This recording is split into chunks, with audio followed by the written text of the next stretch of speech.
Hello दोस्तों, स्वागत है आपका आज की वीडियो में। आज हम बात करने वाले हैं 2 नवंबर के कुछ इंपॉर्टेंट क्वेश्चंस की। तो चलिए शुरू करते हैं पहले क्वेश्चन के साथ। तो हमारा पहला क्वेश्चन है, ऐसा कौन सा पहला भारतीय गांव बन गया है जो पूरी तरह से सौर ऊर्जा पर चलेगा।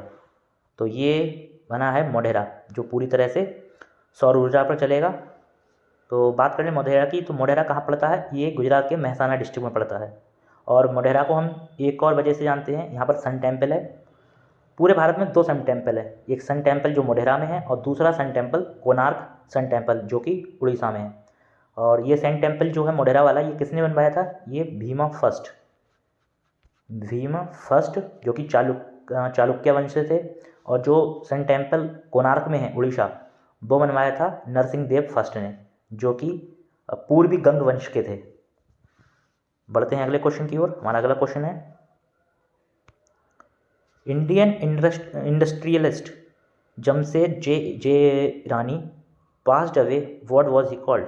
मतलब जो हमारे इंडियन इंडस्ट्रियलिस्ट थे जमशेद जे रानी, हाल में ही इनका निधन हो गया है। तो इन्हें क्या कह के बुलाते थे? तो इन्हें कहते थे स्टील मैन ऑफ इंडिया।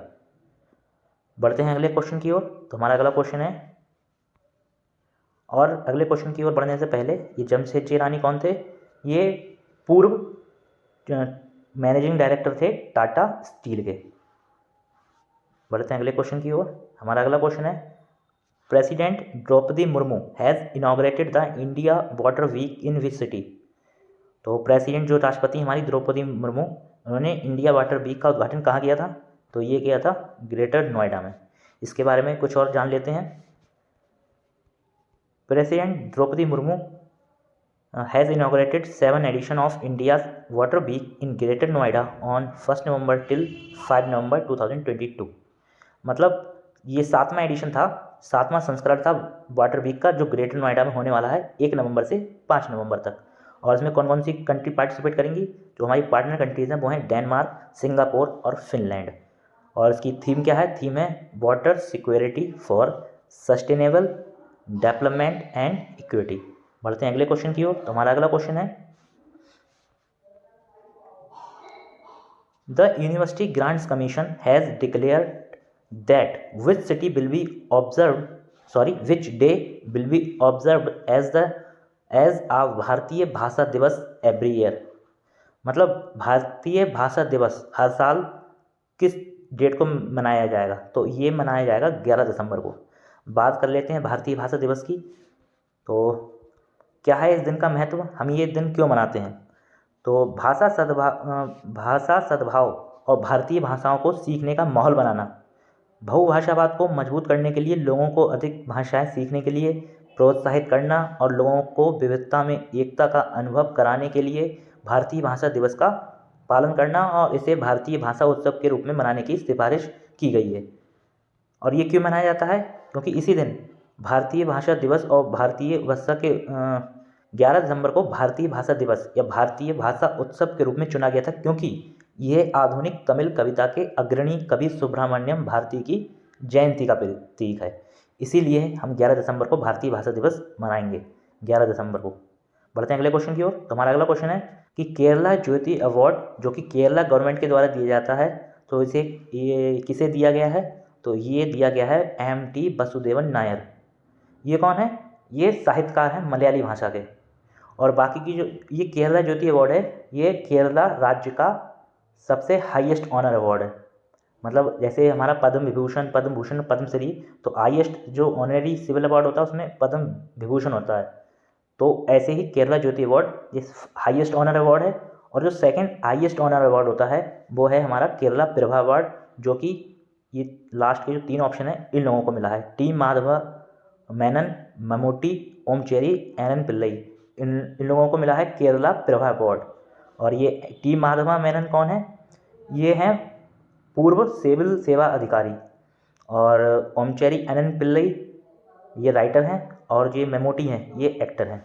बढ़ते हैं अगले क्वेश्चन की ओर। हमारा अगला क्वेश्चन है, और बात करें केरला की, तो केरला में अभी हाल में ही एक स्कीम लॉन्च की गई थी, वुमेन फ्रेंडली टूरिज्म और ऑनेस्ट शॉप्स, जो कि क्लास 12 के बच्चों के लिए थी।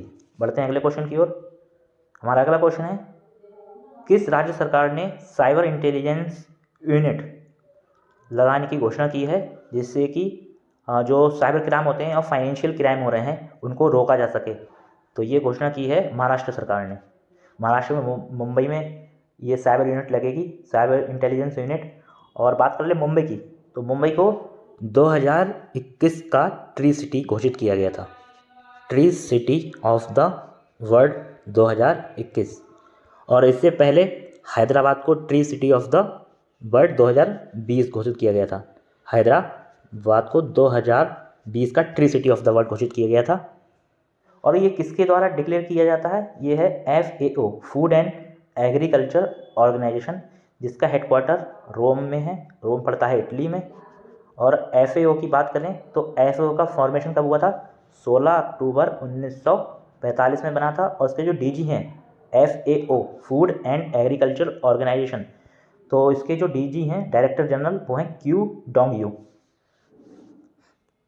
अब मुंबई की बात कर लें तो मुंबई में ही अभी थोड़े दिन पहले ही women's FIFA under 17 World Cup हुआ था नवी मुंबई में। और इसके जो CM हैं महाराष्ट्र के, वो कौन है? एकनाथ शिंदे। और गवर्नर कौन है? गवर्नर हैं भगत सिंह कोश्यारी। बढ़ते हैं अगले क्वेश्चन की ओर। हमारा अगला क्वेश्चन है, prime minister Narendra Modi has inaugurated OYO Ekta house boat in which state?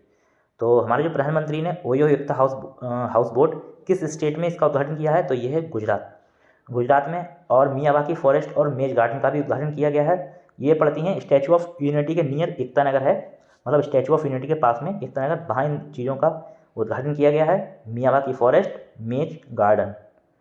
और अभी एक म्यूजियम बनने वाला है, म्यूजियम ऑफ रॉयल किंगडम्स, इसका भी उद्घाटन होने वाला है। ये भी म्यूजियम सेटअप होगा गुजरात में। बढ़ते हैं अगले क्वेश्चन की ओर। हमारा अगला क्वेश्चन है, Morbi bridge on the Machchhu river is located in which state?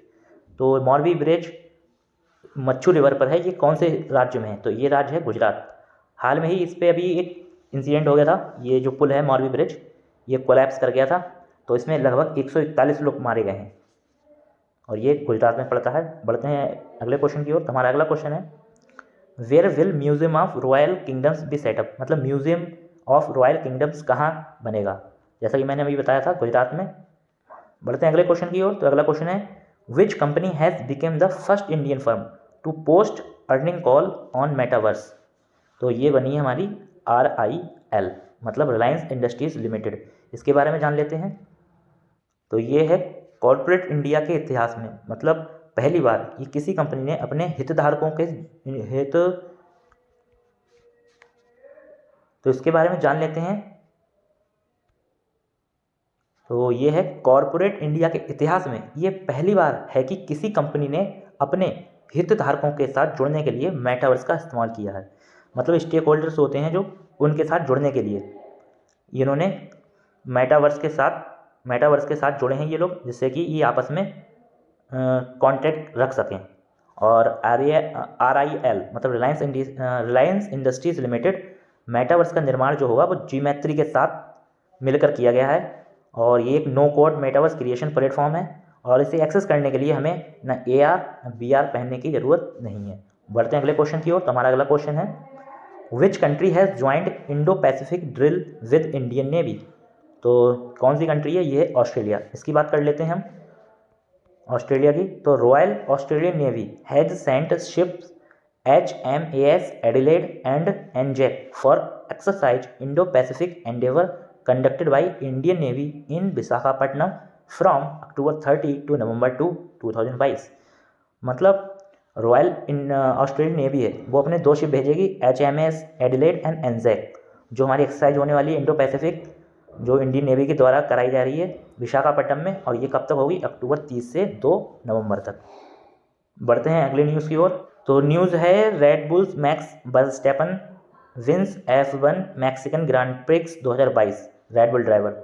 मतलब जो हमारे मैक्स वर्स्टैपन हैं, इन्होंने F1 मैक्सिकन ग्रांड प्रिक्स जीत ली है। और ये इनका 14वां टाइटल है, 14th victory after securing the 2022 Mexican GP title.